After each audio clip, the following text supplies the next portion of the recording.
Students, good evening everyone. আজকে আমরা class 11 এর জিওগ্রাফি নিয়ে ক্লাস করব, অর্থাৎ সম্পদ চ্যাপ্টার, যেটা আমরা অলরেডি শুরু করে দিয়েছিলাম। সেটার প্রায় একটা অন্তিম লগ্নে চলে এসেছি। আর কিছু সংখ্যক প্রশ্ন করলেই আমাদের এই চ্যাপ্টারটা মোটামুটি কমপ্লিট হয়ে যাবে। তো যাই হোক, আমরা আজকে সম্পদের খুবই খুবই গুরুত্বপূর্ণ মূল্যবান একটা তত্ত্বমূলক আলোচনা করব। খুব ভালো একটা প্রশ্ন, তোমরা অবশ্যই খুব ভালো করে কিন্তু ভিডিওটা বোঝার চেষ্টা করবে। প্রত্যেকটা লাইন, প্রত্যেকটা ওয়ার্ড আমি যেভাবে বোঝানোর চেষ্টা করছি, তোমরা যদি ভালো করে বুঝতে পারো তাহলে আমার মনে হয় খুব সহজে উত্তরটা তোমরা কিন্তু লিখতে পারবে। চলো তাহলে দেখে নিই আজকের কি প্রশ্ন। সম্পদের কার্যকারিতার তত্ত্বটি আলোচনা করো। কার্যকারিতার তত্ত্ব। সম্পদ সম্পর্কে আমরা তো একটা বেসিক নলেজ, বেসিক ধারণা আমরা কিন্তু পেয়ে গেছি অলরেডি, যে কোনো বস্তু কখনো সম্পদ হতে পারে না। ওই বস্তুর মধ্যে যে কার্যকরী গুণটা থাকে তাকেই আমরা কিন্তু বলি সম্পদ। এটা হচ্ছে সব থেকে বেসিক লাইন। এবার কার্যকারী যে গুণ, এই যে ওয়ার্ডটা কার্যকারী, এই কার্যকারী ওয়ার্ডটাকে নিয়েই একটা তত্ত্বমূলক কিন্তু আলোচনা হয়েছে। বিভিন্ন ভৌগোলিকবিদগণ বিভিন্ন সময়ে এই তত্ত্ব সম্পর্কে আলোচনা করতে শুরু করলেও স্পেশালি এর প্রথম যিনি দিয়েছিলেন এবং যার নামটা আমরা সব সময়ের জন্য করব, আমাদের অবশ্যই সবার খুব চেনা, সেটা হচ্ছে জিমারম্যান। আর তারই দেওয়া এই তত্ত্বটা আমরা এখন কিন্তু বিস্তারিতভাবে আলোচনা করব। তাহলে চলো দেখি কিভাবে আমরা প্রথম প্যারাগ্রাফটা লিখেছি বা কিভাবে আমরা ফার্স্ট তোমরা ইন্ট্রোডাকশনটা আমরা দেব, সেটা আমরা একবার দেখে নিচ্ছি। মিচেল, মার্শাল, বাউম্যান প্রমুখরা সম্পদের কার্যকারিতা তত্ত্ব ব্যাখ্যা করলেও জার্মান অর্থনীতিবিদ জিমারম্যানই হলেন সম্পদের কার্যকারিতা তত্ত্বের জনক এবং প্রবর্তক। অর্থাৎ তারই কিন্তু, তাকেই একমাত্র জনক বলা হচ্ছে এবং প্রবর্তনটা তিনিই কিন্তু করেছিলেন পুরোপুরিভাবে। তার মতে তিনি কি বলেছেন এখন আমরা দেখব। বস্তুর কল্যাণময় উদ্দেশ্যে নির্দিষ্ট স্থান ও সময়ে ব্যক্তিগত ও সামাজিক প্রয়োজন মেটাবার বৈশিষ্ট্যকে কার্যকারিতা বলে এবং নির্দিষ্ট কার্যকারিতা যুক্ত বস্তুই হলো সম্পদ। অর্থাৎ বেসিক যে লাইনটা বলেছিলাম যে সম্পদের কার্যকারিতার গুণটাই হচ্ছে সম্পদ, ঠিক সেই লাইনটাকে একটু ভেঙে চুরে বলা হয়েছে কল্যাণময় উদ্দেশ্যে। লাইনটা খুবই গুরুত্বপূর্ণ ওয়ার্ডটা। আমি বলেছিলাম যে সমাজের প্রত্যেকটা মানুষের, প্রত্যেকটা প্রাণীর যাতে মঙ্গল হয়, কল্যাণ হয়, আমরা তাকেই কিন্তু সম্পদ বলবো। যেটা সম্পদের, যে জিনিসটা সমাজের পক্ষে অপ্রীতিপূর্বক, তাকে কিন্তু কখনোই আমরা সম্পদ বলতে পারি না, বা সমাজের পক্ষে ক্ষতিকারক, তাকে কখনোই সম্পদ বলবো না। ওই জন্য কল্যাণময় কথাটা ব্যবহার করা হয়েছে এবং নির্দিষ্ট স্থান ও সময় বেসিসে আমরা ব্যাখ্যা করব, এবং যেটা শুধু ব্যক্তিগত নয়, সামাজিক প্রয়োজন মেটানোর ক্ষেত্রেও কাজে লাগছে। দুটোই, ব্যক্তিগত এবং সামাজিক, তাকে আমরা বলি কার্যকারিতা। আর এই কার্যকরী গুণটা যার মধ্যে আছে তাকে আমরা বলি সম্পদ। এখানে একটা লাইন আমরা অ্যাড করতে পারি, বা মেইনলি যেটা বলা হচ্ছে যে যার কোনো কার্যকরী গুণ নেই, যা মানুষের কোনো চাহিদা মেটায় না, যার কোনো রকম কোনো গুণাবলী ক্ষমতা নেই, তাকে কখনোই কিন্তু সম্পদ বলবো না। অর্থাৎ একটু উল্টো দিক থেকে সম্পদ সম্পর্কে ব্যাখ্যা করা। এবার আমরা এর একটা এক্সাম্পল দেখবো, উদাহরণ কিভাবে আমরা দিচ্ছি। ভূগর্ভস্থিত খনিজ দ্রব্য নিরপেক্ষ উপাদান রূপে থাকে। আমরা জানি নিরপেক্ষ উপাদানটা কি, এর আগের ভিডিওতে আমরা আলোচনা করেছিলাম, বা তার আগের ভিডিওতে। মানুষ তা উত্তোলন করে সমাজের ব্যবহার উপযোগী করলে তার কার্যকারিতা প্রমাণিত হয় এবং এই খনিজ সম্পদ তখন কিন্তু সম্পদে পরিণত হয়ে যায়। অর্থাৎ মাটির তলায় যে খনিজ সম্পদটা ছিল, খনিজ ছিল, যেটা মানুষের কোনো কাজেও লাগেনি, মানুষকে কোনো বাধাও দেয়নি, তাকে আমরা বলতাম নিরপেক্ষ উপাদান। সে নিরপেক্ষ উপাদানকে মানুষ তুলে নিয়ে এলো এবং তাকে সমাজের প্রয়োজনে কাজে লাগানো হলো, এবং তার কার্যকরী যে গুণ, সে গুণটা কিন্তু বাইরে বেরিয়ে এলো, সবার সামনে কিন্তু প্রকাশিত হয়ে গেল যে না, এর কিন্তু একটা গুণ রয়েছে, এর মাধ্যমে এত কিছু করা সম্ভব। তখনই তাকে আমরা কি বলছি, সম্পদ। এটাই এর একটা প্রকৃষ্ট এক্সাম্পল। এবার আমরা তারপরে সাব পয়েন্ট দেখবো, মূল বিষয়বস্তু।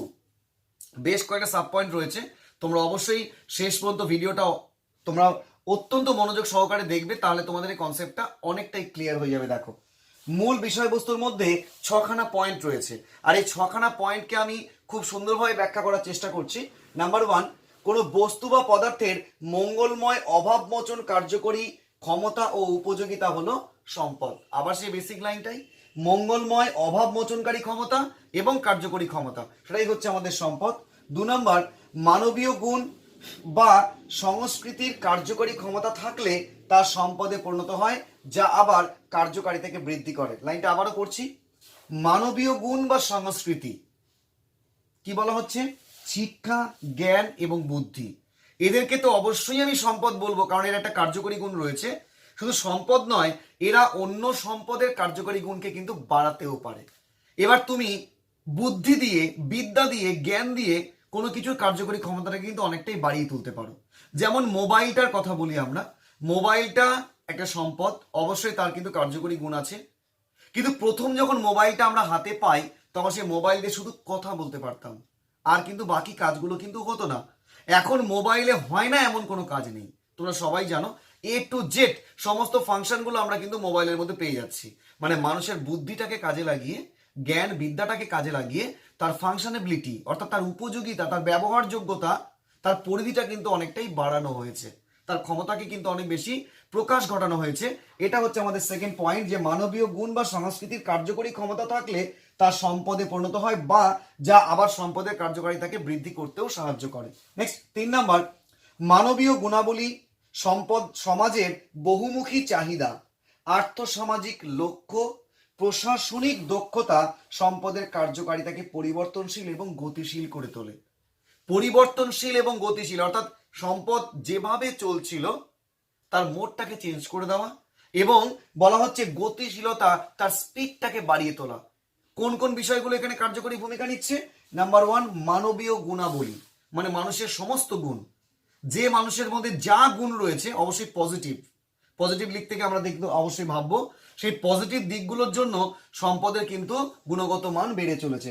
সমাজের বহুমুখী চাহিদা, মানুষের দিনের পর দিন চাহিদা লেভেলটা কিন্তু বেড়ে চলেছে এবং বহুমুখী। যেমন তুমি দেখো, একটা ছোট্ট উদাহরণ দিচ্ছি। অনেক আগে কিন্তু আমরা শুধু দুধটাকে কিন্তু সম্পদ রূপে জানতাম, যে দুধ ডিরেক্ট মানুষ কিন্তু দুধ রূপে খাচ্ছে। আজকে মানুষ কি করছে? দুধ থেকে ছানা, ছানা থেকে সৃষ্টি করছে আমাদের কি, আমরা বিভিন্ন নিরামিষের দিন যে খাচ্ছি পনির। আগে কিন্তু এতটা পনিরের কিন্তু চল ছিল না। আবার সেখান থেকে তৈরি হচ্ছে দই, ইভেন দুধজাত আরো বিভিন্ন দ্রব্যগুলো কিন্তু তৈরি হচ্ছে। অর্থাৎ সমাজের মানুষ বিভিন্ন দিক থেকে যেমন চাহিদা সৃষ্টি করছে, তেমন ভাবে কিন্তু আমাদের কাছে সম্পদ রূপে চলে আসছে। এটাকে বলা হচ্ছে সম্পদের বহুমুখী চাহিদা। আর্থসামাজিক লক্ষ্য অর্থাৎ এক একটা সমাজের এক একটা লেভেল কিন্তু রয়েছে। সব সমাজ সব সম্পদকে সমান কিন্তু গুরুত্ব দিতে পারে না। যেমন মরু অঞ্চলে জলকে আমরা যতটা গুরুত্ব দেই, আমাদের মতো এই জায়গাতে আমরা জলকে কিন্তু হয়তো অতটা গুরুত্ব দেই না, কিন্তু জলের অপর নাম কিন্তু জীবন। অর্থাৎ আর্থসামাজিক লক্ষ্য বা চাহিদা বা লেভেল, সেটা যেখানে যেমন সম্পদের মূল্যগত মান, গুণগত মান, তার যে একটা ইন্টারনাল পাওয়ার, সেটা কিন্তু সেখানে অনেক বেশি। অর্থাৎ এগুলো আমরা কিন্তু দেখব। প্রশাসনিক দক্ষতা অর্থাৎ প্রশাসনিক একটা ব্যাপারও রয়েছে, যেটা সম্পদের কার্যকারিতাকে পরিবর্তনশীল এবং গতিশীল করে তুলেছে। নেক্সট 4 নম্বর দেখব, কার্যকারিতার জন্য সম্পদের পরিধি ব্যাপক হয়। অবশ্যই কার্যকরী গুণ যার যত বেশি, তার পরিধি কিন্তু তত আস্তে আস্তে বেড়ে চলেছে। প্রত্যেকটা জিনিসে তুমি বিচার করে দেখো, যে যার কার্যকরী গুণটা সত্যি সত্যি রয়েছে প্রচুর পরিমাণে, তার পরিধি দিনের পর দিন কিন্তু বেড়েই চলেছে। যেমন কাঠের পরিবর্তে আমরা এখন কিন্তু স্টিলটাকে ব্যবহার করি। স্টিল, আজকে এমনও বাড়ি তুমি দেখতে পাবে, বা তোমাদের মধ্যেও থাকতে পারে অনেকের বাড়ি, যে বাড়িতে ঘরের মধ্যে A to Z সমস্ত দ্রব্যটা স্টিল দিয়ে তৈরি। স্টিলের খাট, স্টিলের তোমার স্টিলের ড্রেসিং টেবিল, স্টিলের sofa set, A to Z table chair তো আছেই। তাহলে আমরা স্টিলটাকে কিন্তু অনেক বেশি ব্যবহার করে ফেলেছি, অর্থাৎ এর পরিধিটাকে আমরা নিজেরা কিন্তু বাড়িয়ে তুলেছি, কারণ আমরা বুঝে গেছি এর কার্যকরী গুণ কিন্তু অনেক বেশি। তো যাই হোক, নেক্সট আমরা দেখব, কার্যকারিতার জন্য সম্পদ গতিশীল হয়। আমি স্টিলের উদাহরণ দিয়েই বলতে পারি, সে কিন্তু স্পিডে চলছে। আগে স্টিল তৈরির কারখানাগুলো যেভাবে প্রোডাকশনটা করতো, তার লেভেল কিন্তু মাত্রাটা আরো অনেক বাড়িয়ে দিয়েছে, কারণ দেখেছে সমাজে চাহিদা সৃষ্টি হচ্ছে, মানুষ এটাকে চাইছে প্রচুর পরিমাণে। আলটিমেটলি তার কিন্তু গতিশীলতা অনেকটাই বেড়ে গেছে। নেক্সট, কার্যকারিতা না থাকলে কোনো বস্তু বা অবস্তু সম্পদ উপাদান সম্পদ কখনো হতে পারে না। যার কোনো গুণ নেই, তাকে কখনোই আমরা কিন্তু সম্পদ বলবো না, আমি প্রথমেই বলেছিলাম। আর এই 6টা পয়েন্টকে বেস করে একটা ডায়াগ্রামের মতো আমরা দেখবো, অর্থাৎ কিছু লেখা, সেই তোমার লাইনগুলোকে আমি এখানে বলছি, সেটাকে তোমরা একটু দেখে নাও। বস্তু প্লাস কার্যকারিতা সমান সমান সম্পদ। আমরা জানি কোনো বস্তু ছিল, তার কার্যকরী গুণ ছিল, তাকে আমরা বলি কিন্তু সম্পদ। যেমন এখানে উদ্ভিদ, ছোট্ট একটা এক্সাম্পল দেওয়া রয়েছে। নেক্সট বস্তু মাইনাস কার্যকারিতা, বস্তু আছে তার কোনো কার্যকরী গুণ নেই, তাকে আমরা কি বলবো? সম্পদ নয়। যেমন অনুৎপাদক জমি, যে জমিটার কোনো উৎপাদন ক্ষমতা নেই, যেখানে কোনো চাষ হয় না, তাকে আমরা কখনো কিন্তু সম্পদ বলবো না। সেটা অবশ্যই বস্তু, কিন্তু তার কোনো কার্যকরী গুণ কিন্তু নেই। নেক্সট অবস্তু প্লাস কার্যকারিতা, ছিল অবস্তু বাট তার মধ্যে কার্যকরী গুণটা কিন্তু চলে এসছে, তখন তাকে আমরা কি বলছি? সম্পদ। যেমন শিক্ষা, শিক্ষা কিন্তু কোনো বস্তুগত নয়, এটা অবস্তু, তার কার্যকরী গুণ আছে, তাকে আমরা কিন্তু সম্পদ বলছি। নেক্সট অবস্তু মাইনাস কার্যকারিতা, অবস্তু তো ছিলই, তার কার্যকারিতার মধ্যে আমাদের কিন্তু দেখতে পাচ্ছি এটাও কিন্তু কখনো সম্পদ নয়, অর্থাৎ অবস্তু আছে তার মধ্যে কোনো কার্যকরী গুণ নেই। যেমন কুসংস্কার, এটা কি কখনোই বস্তু বলবো না, কারণ কুসংস্কারে কোনো স্পর্শযোগ্যতা নেই, কোনো আকার নেই, আয়তন নেই, অর্থাৎ এটা কিন্তু বস্তু নয়, এটা অবস্তু। বাট এর মধ্যে কিন্তু কোনো কার্যকরী গুণ নেই, এটাকে আমরা কখনোই সম্পদ বলতে পারি না। নেক্সট সম্পদ প্লাস কার্যকারিতা সমান সম্পদের বৃদ্ধি, মানে বস্তু কিন্তু নয়, এবার বলা যায় সম্পদ প্লাস কার্যকারিতা, অর্থাৎ সম্পদ আগে থেকেই ছিল, প্লাস তার সঙ্গে আরো কার্যকরী গুণ যুক্ত করা হলো, তাহলে এবার কি হবে? সম্পদের কার্যকরী গুণের লেভেলটা কিন্তু আরো অনেক বেশি বেড়ে যাচ্ছে। যেমন প্লাস্টিক, আগে যা ছিল তার থেকে কিন্তু অনেকটাই বেড়ে গেছে। নেক্সট সম্পদ মাইনাস কার্যকারিতা, এবার সম্পদের থেকে আমি কার্যকারিতাকে মাইনাস করে ফেললাম, তাহলে আলটিমেটলি কি হয়ে গেল? এটাও কিন্তু সম্পদ নয়। যেমন ভূমিক্ষয়। দেখো স্টুডেন্টস, এখন আমরা পরের পয়েন্টটা দেখব, সম্পদের কার্যকারিতা তত্ত্বের পর্যায়গুলো কি কি, অর্থাৎ কটা পর্যায়ের মধ্য দিয়ে আমরা এই তত্ত্বটাকে খুব সুন্দরভাবে কিন্তু রিপ্রেজেন্ট করতে পারি। দেখে নাও, আমরা এখানে 4টে পর্যায়ে উল্লেখ করেছি, কারণ এখানে সম্পদের এই তত্ত্বের ক্ষেত্রে 4টে পর্যায়ে কিন্তু রয়েছে, এবং ছবি সহ 4টে পর্যায়ে আমরা খুব ভালো করে বুঝবো যে পৃথিবী যখন সৃষ্টি হয় সেই আদি লগ্ন থেকে শুরু করে বর্তমান সমাজ ব্যবস্থা পর্যন্ত সম্পদের কোন কোন দিক থেকে কিভাবে পরিবর্তন হয়েছে এবং কার্যকারিতার রূপরেখাটা কিভাবে গেছে, সেই জায়গাটাকে আজকে কিন্তু আমরা অবশ্যই ক্লিয়ার করব। দেখে নাও, প্রথম পর্যায়ে বলা হচ্ছে সভ্যতার আদি লগ্নে অধিকাংশ পদার্থই ছিল নিরপেক্ষ উপাদান, সর্বত্র সমান কার্যকারিতা, মানুষের প্রচেষ্টা ছাড়াই সম্পদের কিন্তু অর্জন। লাইনগুলোকে আমি ভেঙে একটু বোঝাচ্ছি। যখন সভ্যতা বা পৃথিবীর সৃষ্টির আদি পর্ব ছিল, তখন কিন্তু বলা হচ্ছে পৃথিবীতে প্রত্যেকটা পদার্থই নিরপেক্ষ উপাদান রূপেই প্রকৃতির মধ্যে কিন্তু পড়েছিল, কারণ তখন মানুষের মধ্যে কোনো বিদ্যা, বুদ্ধি, নৈপুণ্য, দক্ষতা, অভিজ্ঞতা বা মানুষের যে কায়িক শ্রম প্রয়োগ করা, তার কোনোটাই কিন্তু কার্যকরী হয়নি। মানুষ তখন জানতোই না কিভাবে কি করতে হয়, ফলে বেশিরভাগ জিনিসই ছিল কি অবশ্যই নিরপেক্ষ উপাদান রূপে, ফলে সর্বত্র সমান কার্যকারিতা। এটা এই লাইনটার মানেটা কি? পৃথিবীর তখন যে কোনো প্রান্তে, যে কোনো জায়গাতেই সমস্ত পদার্থের গুরুত্ব কিন্তু একই রকম ছিল। যেমন আজকে আমেরিকাতে সম্পদের অবশ্যই অনেক ডেভেলপড, সে তুলনায় আমেরিকাকে কি বলা হচ্ছে? ডেভেলপড কান্ট্রি, একটা উন্নত দেশ। আমাদের ইন্ডিয়াকে কি বলা হচ্ছে? ডেভেলপিং কান্ট্রি, অর্থাৎ উন্নয়নশীল দেশ। আবার বাংলাদেশকে কি বলা হচ্ছে? একটা অনুন্নত দেশ বা হচ্ছে আন্ডার ডেভেলপড কান্ট্রি। এইবার এই যে আমরা 3টে দলে ভাগ করেছি, তখন কিন্তু কোনো ভাগ ছিল না, অল আর ইকুয়াল, অর্থাৎ টোটাল পৃথিবীতে প্রত্যেকটা দেশ প্রত্যেকটা সম্পদকে সমানভাবেই কিন্তু ইউটিলাইজ করতো। আলটিমেটলি সম্পদের কার্যকরী গুণ সব জায়গাতে কি ছিল? সমান। তাহলে আমরা প্রথম পর্যায়ে কি পেলাম? যে এখানে কোনো পদার্থ সম্পদ ছিল না, বেশিরভাগই ছিল নিরপেক্ষ উপাদান, এবং সব জায়গাতে কার্যকারিতার লেভেলটা কি ছিল? সমান, এবং মানুষের প্রচেষ্টা ছাড়াই সম্পদের অর্জন, সেখানে কোনো মানুষের হস্তক্ষেপ ছিল না, প্রকৃতি নিজে থেকেই সম্পদ রূপে কিন্তু উদ্ভাসিত হতো। নেক্সট আমরা দ্বিতীয় পয়েন্ট দেখবো, অর্থাৎ দ্বিতীয় পর্যায় কি বলা হচ্ছে?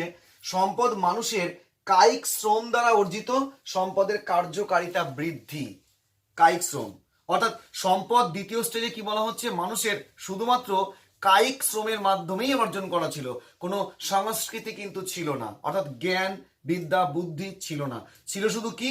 মানুষের দৈহিক শক্তি। একটু মনে করে দেখো, আগেকার দিনে, আমি একটু এক্সাম্পল দিচ্ছি তোমাদের বুঝতে অনেক সুবিধা হবে। এখানে বলা যায় সম্পদের কার্যকারিতা বৃদ্ধি। একটা সময় ছিল মানুষ ছিল পশু স্তরে, মানুষ জানতোই না কিভাবে কি করতে হয়, তারপরে কিন্তু মানুষ বুঝতে পারলো যে না, তারা কিন্তু একটু শারীরিক শ্রম দিলে একটা দ্রব্য কিন্তু সম্পদে পরিণত হতে পারে, তাকে আমরা নিয়ে কিন্তু খেতে পারি। যেমন গাছে ফল ধরেছিল, তারা কি করলো? গাছ থেকে ফলটা পেড়ে কিন্তু খেতে শুরু করলো তাদের পেটের চাহিদা মেটানোর জন্য বা তাদের খাদ্যের চাহিদা মেটানোর জন্য। এই যে ফলটা পেড়ে খাওয়া, এই পেড়ে খাওয়াটা মানে কি, তাকে কায়িক শ্রম দিতে হয়েছে। এটাকে বলা হচ্ছে আমাদের কিন্তু দ্বিতীয় স্টেজ, অর্থাৎ কার্যকারিতা কিন্তু বেড়ে গেল। আগে যে ফলটা খাওয়া যেত সেটাই মানুষ জানতো না, তারপরে কিন্তু মানুষ খেতে শুরু করে দিল, অর্থাৎ সম্পদ মানুষের কায়িক শ্রম দ্বারা অর্জিত এবং সম্পদের কার্যকারিতা কিন্তু ক্রমশ আস্তে আস্তে কিন্তু বাড়তে শুরু করলো।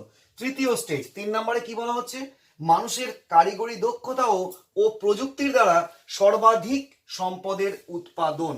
এবার কিন্তু শুধু কায়িক শ্রম নয়, তার সঙ্গে অ্যাড হয়ে গেল সংস্কৃতি বা প্রযুক্তিবিদ্যাগত উন্নয়ন।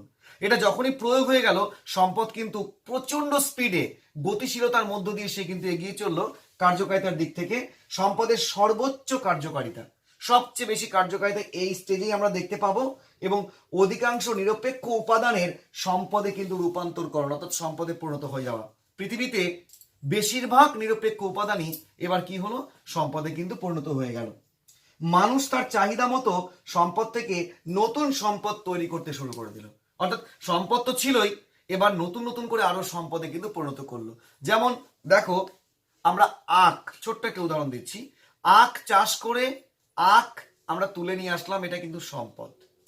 এবার আখ থেকে চিনি তৈরি করা, এটা কিন্তু মানুষের দ্বারাই কিন্তু সম্ভব হয়েছে প্রযুক্তিগত উন্নয়নের মাধ্যম দিয়ে। আমরা তার উপযোগিতাকে বাড়িয়ে তুলেছি, এর আগে আমি আলোচনা করেছিলাম। নট অনলি সো, সেই আখটা কিন্তু অনেক মানুষ খেতে পারে না দাঁতের অভাবের জন্য, ওই আখ থেকে কিন্তু রস বানানোর জন্য একটা মেশিনও মানুষ কিন্তু তৈরি করে ফেললো, যাতে খুব ইজিলি ওটাকে আমরা কিন্তু টেক আপ করতে পারি। লাইনটা কি বলা হচ্ছে, যে মানুষ তার চাহিদা মতো সম্পদ থেকে নতুন সম্পদ তৈরি করে। মানুষ যত চাহিদা সৃষ্টি করছে, তত একটার পর একটা কিন্তু নতুন নতুন দ্রব্য তৈরি হয়ে যাচ্ছে। কার দৌলতে? একমাত্র দক্ষতা এবং প্রযুক্তির সাহায্য নিয়ে। নেক্সট 4 নম্বর দেখবো, চতুর্থ পর্যায়, জনসংখ্যা বৃদ্ধির ফলে সঞ্চিত সম্পদের হ্রাস। এবার কিন্তু একটু উল্টো রিয়াকশন হতে শুরু করে দিচ্ছে। এতটাই প্রযুক্তিগত উন্নতি বেড়েছে, সম্পদ বেড়েছে, কার্যকরী গুণ বেড়েছে, সবই বেড়েছে, সঙ্গে জনসংখ্যাও বেড়েছে, মানুষের সংখ্যা বেড়েছে। আর মানুষের সংখ্যাটা যখনই বাড়বে, সমস্যা তো চারিদিক থেকে ঘিরে ধরবেই। মেইন সমস্যাটা কি? সম্পদে কিন্তু হ্রাস। কোন সম্পদের? যে সম্পদটা গচ্ছিত অবস্থায় ছিল, অর্থাৎ একবারই সৃষ্টি হয়েছে, নতুন করে কিন্তু আর সৃষ্টি হচ্ছে না। এর আগের দিন সংজ্ঞা বলেছিলাম যে যে সম্পদগুলো অতিরিক্ত ব্যবহারে দিনের পর দিন কিন্তু শেষ হয়ে যায়, সেই সম্পদগুলো কিন্তু আজকে একেবারে আস্তে আস্তে নিঃশেষিত হয়ে যাওয়ার মুখে। কি বলা হচ্ছে?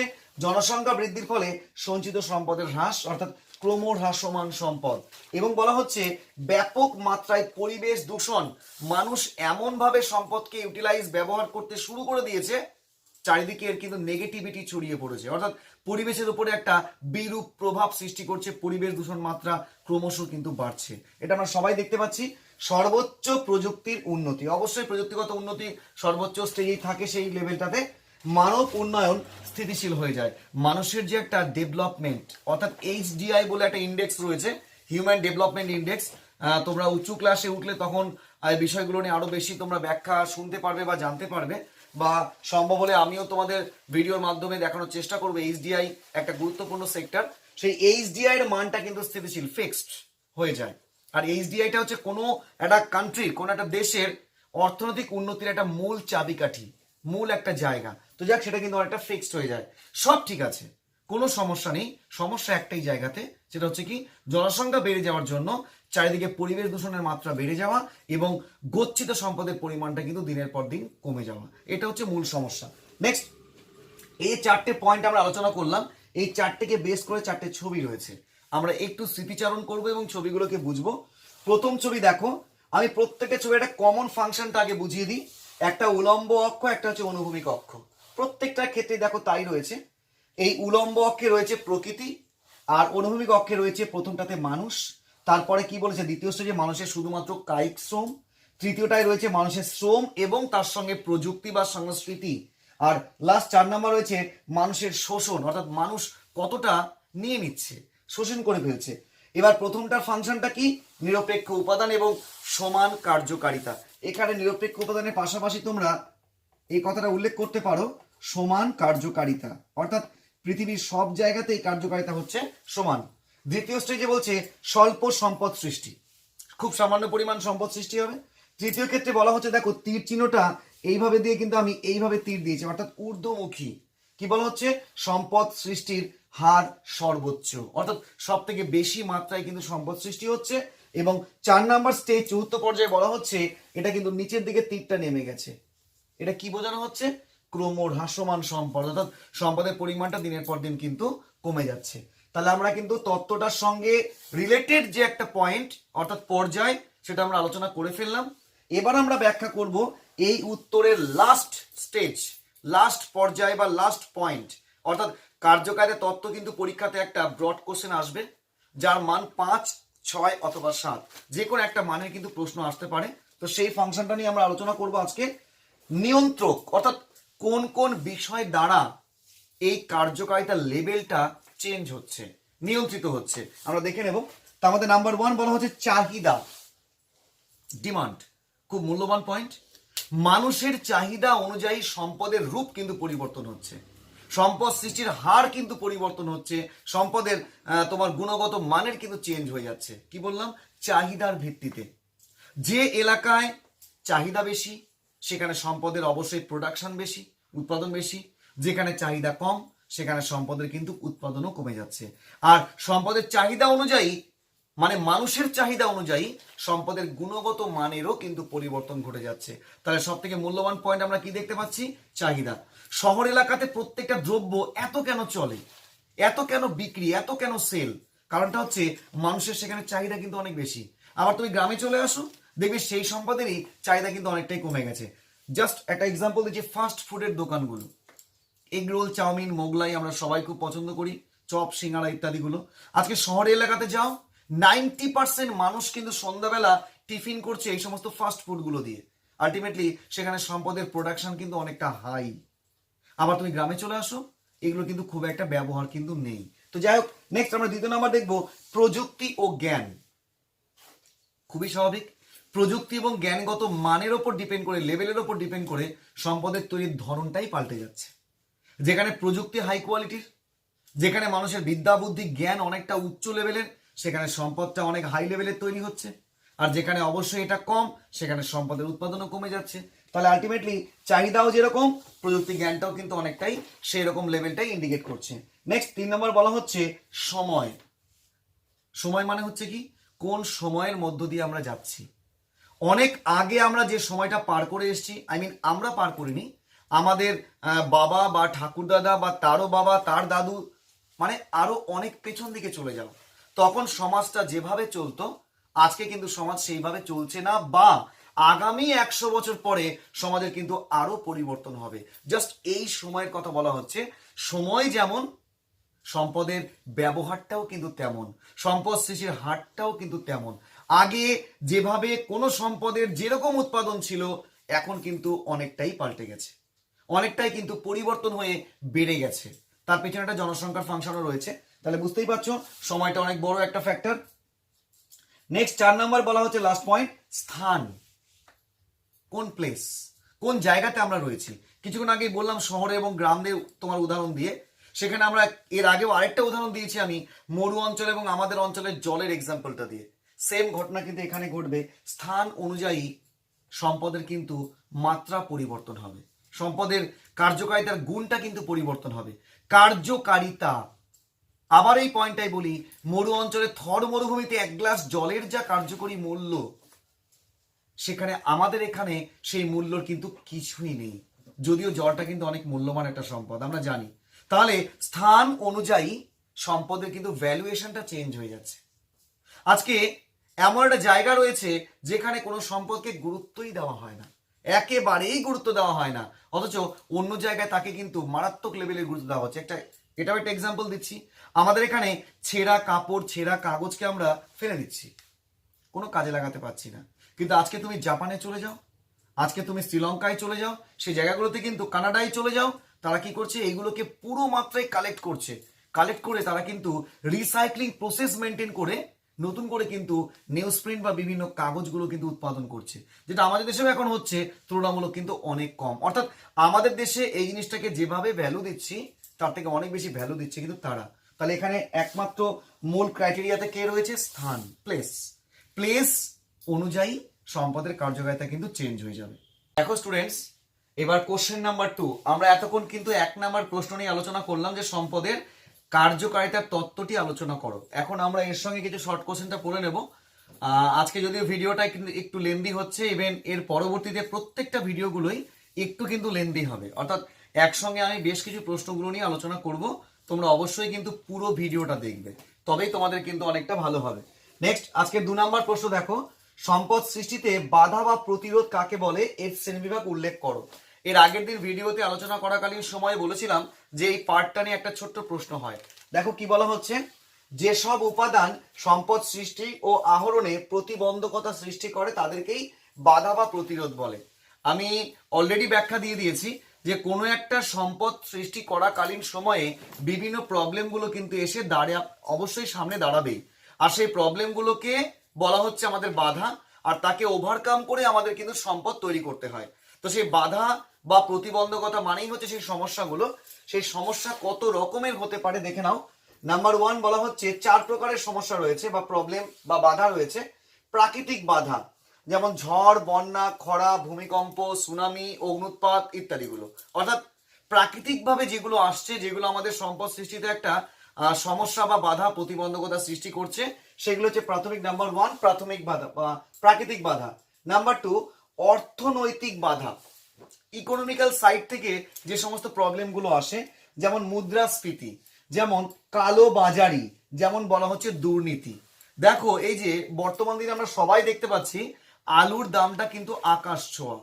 আকাশ ছোঁয়া মানে এইভাবে বলছি আমি, এই সেন্স থেকে যে আগে যেভাবে দামটা ছিল তার থেকে দামের পরিমাণটা কিন্তু অনেকটাই বেড়ে গেছে, যাতে নর্মাল মানুষগুলো অর্থাৎ স্বাভাবিক যারা জীবনযাপন করে তাদের মানে নিকটে অবশ্যই কিন্তু আকাশ ছোঁয়াই বলাটাই ভালো। তো এই যে দামটা কেন বেড়েছে, কারণ কিছু আলু ব্যবসায়ীরা প্রচুর পরিমাণে কিন্তু আলুগুলো নিজেরা স্টক করে রেখে দিয়েছে, ফলে বাজারে একটা কৃত্রিম অভাব সৃষ্টি হয়ে গেছে।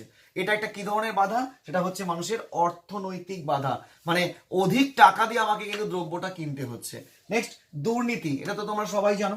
নেক্সট 3 নাম্বার সামাজিক বাধা, সমাজ কিভাবে আমাদের বিপক্ষে যাচ্ছে, অশিক্ষা, শিক্ষা নেই, কুসংস্কারাচ্ছন্নতা, একটা যে কোনো কাজ করতে গেলেই একটা সংস্কারবিহীন একটা অপকর্ম কিন্তু চলে আসে সামনে। যেমন রাস্তাতে যেতে গেলে বিড়াল পার হয়ে গেলে অ্যাক্সিডেন্ট হবেই, এটা আমাদের মস্তকে কিন্তু গেঁথে গেছে। এটা কিন্তু সত্যি কথা কখনোই হওয়ার কথা নয়। কেন হচ্ছে বলো তো? তুমিও জানো, আমিও জানি। যদি গাড়ি চালানোর সময় সামনে কোনো বিড়াল পার হয়ে যায়, আমাদের মাথায় অবশ্যই কাজ করে এই মনে হয় আমার অ্যাক্সিডেন্ট হতে পারে। এই সেন্সটার জন্য আমাদের কিন্তু স্টিয়ারিং যারা ধরে থাকে তাদের মধ্যে একটা ভীতির সঞ্চার হয়, এটাই আমাদের পরবর্তী দিনে প্রবলেম এনে দেয়। অর্থাৎ বাধা যে কোনো রকমের হতে পারে, এটা হচ্ছে একটা সামাজিক বাধা সম্পদ সৃষ্টির ক্ষেত্রে। যেমন ধর্মান্ধতা, অর্থাৎ বিভিন্ন ধর্মের মধ্য দিয়ে একটা বাধা কিন্তু চলে আসে। 4 নাম্বার মানবীয় বাধা, যেমন জনবিস্ফোরণ মানে অধিক পরিমাণে জনসংখ্যা বৃদ্ধি, জনস্বল্পতা, অস্বাস্থ্যকর পরিবেশ ইত্যাদিগুলো আমাদের কিন্তু সম্পদ সৃষ্টির ক্ষেত্রে যে কোনো ভাবে বাধা সৃষ্টি করতে পারে। নেক্সট, পরের কোশ্চেন, ম্যান এবং ম্যানের মধ্যে পার্থক্য। অদ্ভুত প্রশ্ন, ম্যান এবং ম্যান পার্থক্যটা কি? এটাতে ছোট হাতের MAN আর এটা হচ্ছে বড় হাতের MAN। এটা আবার কোন ধরনের মানুষ?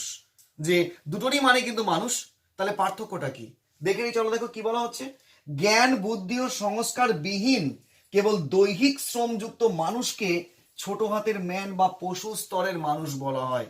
অর্থাৎ যে সমস্ত মানুষদের মধ্যে জ্ঞান নেই, বুদ্ধি নেই, শিক্ষা নেই, সংস্কার বিহীন, সংস্কৃতি বিহীন, শুধুমাত্র দৈহিক শ্রমটাই যাদের কিন্তু ক্ষমতা, তাদেরকে আমরা এই স্তরের মানুষ বলবো, পশু স্তরের মানুষ। যেমন দেখবে যে সমস্ত মানুষগুলো ভ্যান চালিয়ে খায়, ভ্যান চালায়, তারা কেন? তারা কিন্তু কোনো রকম কোনো কিছু করছে না, দৈহিক শ্রমটা দিয়ে তারা কিন্তু ইনকাম করে সংসার চালাচ্ছে। যদিও এই লেভেলটা বলাটা ঠিক নয়, এটা একটা ফর এক্সাম্পল আমি দিয়েছি। বর্তমানে আফ্রিকার কিছু অনুন্নত দেশগুলির মানুষকেই এই আন্ডারে এখন ফেলা হচ্ছে। আফ্রিকার এমন কিছু জায়গা রয়েছে যেখানে মানুষের কোনো রকম কোনো বুদ্ধি, জ্ঞান, অভিজ্ঞতার কিন্তু কোনো উল্লেখ নেই, তারা শ্রমটাকে সবচেয়ে বেশি গুরুত্ব দেয়। এটা হচ্ছে ছোট হাতের ম্যান। নেক্সট, অপরদিকে আধুনিক শিক্ষা, জ্ঞান, বিজ্ঞান, প্রযুক্তি, উদ্ভাবনী ক্ষমতা যুক্ত উচ্চ সংস্কৃতি সম্পন্ন মানুষকেই বড় হাতের ম্যান বলা হচ্ছে। অর্থাৎ সব দিক থেকে এক্সপার্ট, জ্ঞান, বুদ্ধি, বিদ্যা, নৈপুণ্য সব দিকে এবং এদেরকে মানবিক স্তরের মানুষ বলা হয়, যেমন জাপান, জার্মানি, নরওয়ে ইত্যাদি দেশের বুদ্ধিমান মানুষের আজকে কিন্তু এই ধরনের ম্যান অর্থাৎ মানুষ। নেক্সট অ্যান্ড লাস্ট আজকের প্রশ্ন, অলিক পুঞ্জ বা ফ্যান্টম পাইল কি? আমি জানি তোমরা ভিডিওটা আজকে যারা পরিপূর্ণটা দেখছো তারা অনেকটাই ডিজার্টেন হয়ে গেছো, আর হয়তো ভাল লাগছে না, আর মাত্র 2 মিনিট সময় চেয়ে নিচ্ছি, দেখে নাও, এর মধ্যে শেষ হয়ে যাবে। অলিক পুঞ্জ বা ফ্যান্টম ফাইলটা কি খুবই ইন্টারেস্টিং। বলছে কোন সম্পদের আসল পরিমাণ হ্রাস পেলেও বিজ্ঞান ও প্রযুক্তির মাধ্যমে তার কার্যকারিতা তথা গুণগত পরিমাণ বৃদ্ধি পাওয়ার ফলে মনে হয় সম্পদের ব্যবহারিক পরিমাণ কমেনি। সম্পদ সম্পর্কে এই আপেক্ষিক ও কাল্পনিক ধারণাকেই বলা হচ্ছে অলিক পুঞ্জ। একটু বুঝিয়ে দিই, সম্পদের আসল পরিমাণটা কিন্তু কমে গেছে, প্রকৃত পরিমাণটা কমে গেছে, কিন্তু বিজ্ঞান এবং প্রযুক্তি এতটাই উন্নত হয়ে গেছে যে সম্পদের কার্যকারিতার গুণটা এতটাই বাড়িয়ে তুলেছে, মনে হচ্ছে যেন সম্পদের পরিমাণটা কিন্তু কমে যায়নি, সম্পদ আগের মতোই রয়েছে। এই ঘটনাটাকে, এই আপেক্ষিকতাটাকে বলা হচ্ছে আমাদের কিন্তু অলিক পুঞ্জ। ছোট্ট একটা এক্সাম্পল দিচ্ছি, আগেকার দিনে 1 টন ইস্পাত তৈরি করার জন্য 2 টন কয়লা আর 3 টন লাগতো আকরিক লৌহ। তাহলে 2 টন কয়লা, 3 টন আকরিক লৌহ মানে কত? 3 আর 2 কত? 5 টন। তাহলে 5 টনকে কাজে লাগিয়ে আমরা পেতাম কত? 1 টন ইস্পাত। ক্লিয়ার? এবার যদি সেটাকে আমরা এখন বর্তমান দিনে 1 টন কয়লা আর 1 টন আকরিক দিয়ে 1 টন তৈরি হচ্ছে ইস্পাত, মানে 1 + 1 মানে 2। যেখানে আগে লাগতো 5 টন, সেখানে এখন লাগছে কত? 2 টন। একই পরিমাণ কিন্তু ইস্পাত আমরা উৎপাদন করছি, ওটাও 1 টন, এটাও 1 টন। কি বলা হচ্ছে? বিজ্ঞান এবং প্রযুক্তি এতটাই উন্নত হয়েছে, অল্প পরিমাণ কাঁচামাল দিয়ে আমরা আগের হিউজ পরিমাণ দ্রব্যটা কিন্তু উৎপাদন করতে পারছি। তাহলে আগের 5-এর সমান এখন দাঁড়িয়ে গেল কিন্তু 2। তাহলে দেখতে পাচ্ছ সম্পদের পরিমাণটা কিন্তু কমে গেছে 5-এর থেকে 2, কিন্তু উৎপাদনটা কিন্তু কমেনি। কেন? তার কার্যকরী গুণটা বেড়ে যাওয়ার জন্য সম্পদের কিন্তু লেভেলটা একই রয়ে গেছে। এই ধারণাটাকে আমরা কি বলছি? অলিক পুঞ্জ বা ফ্যান্টম ফাইল। এটাকে কিন্তু একটা সূত্র আকারে নির্দেশ করা হয়, P = এখানে P মানে Phantom file, P = F × O - L। সূত্রটা ভালো করে আবারও বলছি, P = F × O - L। কোনটাকে কি বলা হচ্ছে? যেখানে P মানে হচ্ছে অলিক পুঞ্জ মানে ফ্যান্টম ফাইল, F মানে হচ্ছে ফাংশনাবিলিটি, যাকে বলা হয় সম্পদের কার্যকারিতা বৃদ্ধির পরিমাণ, অর্থাৎ কত পরিমাণ কার্যকারিতা বেড়ে গেছে, আর O মানে হচ্ছে অরিজিনাল পাইল, মানে ওই সম্পদের প্রকৃত পরিমাণ। আমি ইংলিশ টার্মগুলোকে লিখিনি, মুখে বলে দিচ্ছি। ও মানে হচ্ছে অরিজিনাল পাইল, ওই সম্পদের প্রকৃত পরিমাণ। এট দ্য লাস্ট এল, একটু বাদিকে দেখো, এল মানে বলেছি লস থ্রু ইউজ, অর্থাৎ ওই সম্পদের ব্যবহারজনিত হ্রাসের পরিমাণ। তাহলে পি মানে দেখলাম এফ, ও এবং লাস্টে হচ্ছে এল। এটা কি বলা হচ্ছে? আমাদের ফ্যান্টম পাইল। তাহলে আশা করি স্টুডেন্টস তোমাদের আজকে কিন্তু মোটামুটি অনেকটা আলোচনা হলো। তোমরা কিন্তু পরবর্তীতে ভিডিওগুলো এরকম মাপেই কিন্তু তোমরা পাবে। অবশ্যই যারা আমার পড়ানোটাকে ভালোবাসো, পছন্দ করো, বা মনে হচ্ছে তোমাদের কিছুটা লাভবান তোমরা হচ্ছ, তাহলে অবশ্যই তোমরা ভিডিওগুলো কিন্তু দেখবে, এবং তোমরা দেখলে সেটাই কিন্তু আমার পক্ষে সাকসেস। তো যাই হোক, বুঝতেই পারছো এখন কি বলবো, যে আমার চ্যানেলটাকে যারা এখনো সাবস্ক্রাইব করোনি তারা অতি দ্রুত সাবস্ক্রাইবটা করে ফেলো, এবং পাশে থাকা বেল আইকনটা অবশ্যই ক্লিক করে অল নোটিফিকেশনটাকে অন করে রাখো। আর যারা আমাকে প্রথম দেখছো তারা তো অবশ্যই কোনো সময় নষ্ট না করে এক্ষুনি চ্যানেলটাকে সাবস্ক্রাইবটা করে নাও। আর যারা করেছো তাদের তো অসংখ্য ধন্যবাদ। দেখা হবে পরের ভিডিওতে, অবশ্যই পড়াটা কিন্তু পড়ে ফেলবে। আমি কিন্তু এই টপিকসের ওপরে কিছু সিলেক্টেড প্রশ্নগুলো নেক্সট দিন তোমাদের দিয়ে দেবো। ওকে, টাটা।